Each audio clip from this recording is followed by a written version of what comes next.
GT road पर रात भर डीटीओ, एमवीआई और आरटीए सेक्रेटरी हजारीबाग के द्वारा औचक जांच अभियान चलाया गया। उद्देश्य था जो भारी वाहन बंगाल के रास्ते झारखंड में आ रहे हैं उनकी जांच करना, परमिट वैध है या नहीं है, या लोडिंग अधिक है क्षमता से, जिसे लेकर ही रात भर यह अभियान चलाया गया है और यह संदेश देने का काम किया गया है कि नियम विरुद्ध अगर वाहनें चलेंगी तो उसके खिलाफ कार्रवाई होगी। नमस्कार, मैं धीरेंद्र और आप देख रहे हैं मिरर मीडिया। बीती देर रात मैथन टोल टैक्स के समीप परिवहन विभाग की ओर से बड़े पैमाने पर जांच अभियान चलाया गया, जिसमें उप परिवहन आयुक्त सह सचिव हजारीबाग धनबाद स्वयं मौजूद थे। उनके साथ डीटीओ और एमवीआई की टीम ने रात 8 बजे से सुबह करीब 4 बजे तक वाहनों की गहन जांच की। इस दौरान सैकड़ों वाहनों की जांच की गई और 40 से 50 वाहनों का सीजर काटा गया। इनमें भारी संख्या में ओवरलोड लदे ट्रक, हाईवा और परमिट रहित बसें शामिल थी। कई ऐसे बसें जांच में मिली है जो बिना परमिट के बंगाल से झारखंड में प्रवेश कर रही थी। सभी जब्त वाहनों को मैथन ओपी को सौंप दिया गया। वहीं कई से जुर्माना भी वसूला गया है, सीजर भी काटा गया है।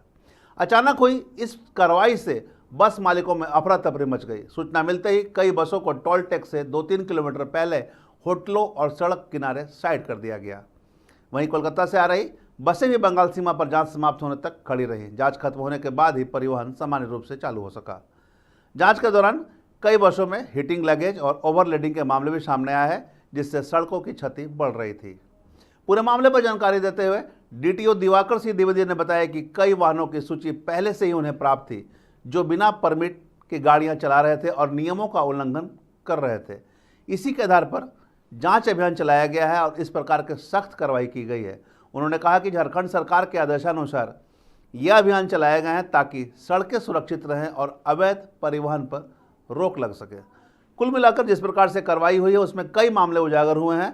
ओवरलोडिंग और बिना परमिट के वाहनों का लगातार आवागमन हो रहा है, धड़ल्ले से आवागमन हो रहा है और इसी पर कंट्रोल करने के उद्देश्य से, साथ ही रेवेन्यू की प्राप्ति के उद्देश्य से यह कार्रवाई चलाई गई है। और जैसा कि डीटीओ ने बताया कि इस प्रकार की कार्रवाई लगातार जारी रहेगी। परिवहन कार्यालय के द्वारा नियमित एनफोर्समेंट की कार्रवाई की जाती है लगातार।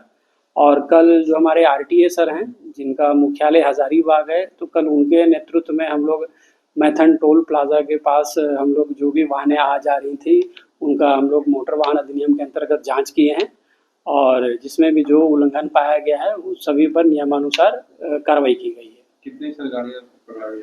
नहीं, गाड़ी ऐसी नहीं पकड़ी गई। कम से कम हम लोग लग रहा है कि काफ़ी लंबे समय तक थे, 100 के ऊपर गाड़ियों का हम लोग ने जांच किया है और जिसमें जो उल्लंघन है उसके उस हिसाब से सीजर किया गया है।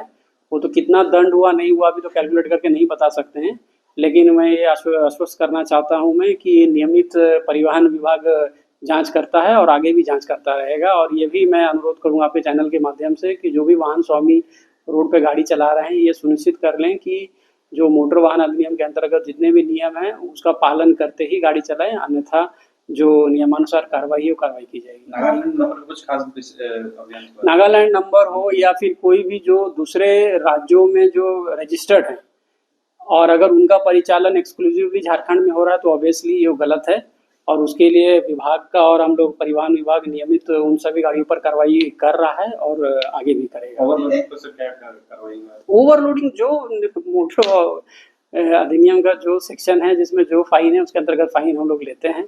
और नागालैंड जैसे स्पेसिफिक आप बताएं कि अगर बाहर की कोई गाड़ी रजिस्टर्ड है और चल रही एक्सक्लूसिवली यहाँ पे तो उसमें भी जो दंड है उसे दंड वसूला जाएगा। एक और सवाल है कि बीसीसीएल में आउटसोर्सिंग कंपनी में ऐसी गाड़ी है जिसका कोई रजिस्ट्रेशन फेल हो गया या ओवरलोडिंग का मामला या बाहर से ये आपका प्रश्न अच्छा है। और अभी पिछले 2-3 महीने से आप देख रहे हैं लगातार बारिश भी काफ़ी हो रही है। थोड़ा बारिश कम हो जाए, जैसे बारिश जैसे कम हुई तो हम लोग वहाँ पे एक कल लंबे समय तक हम लोग ने जांच किया है और बारिश जैसे कम होती तो हम लोग टीम बना के पूरे जिला से एक टीम बना के माइनिंग टास्क फोर्स एक टीम बना के हम लोग सभी जो माइनिंग क्षेत्र हैं बीसीसीएल के अन्य कंपनियों के सभी में हम लोग जांच करेंगे और जो उल्लंघन पाया जाएगा तो कार्रवाई की जाएगी।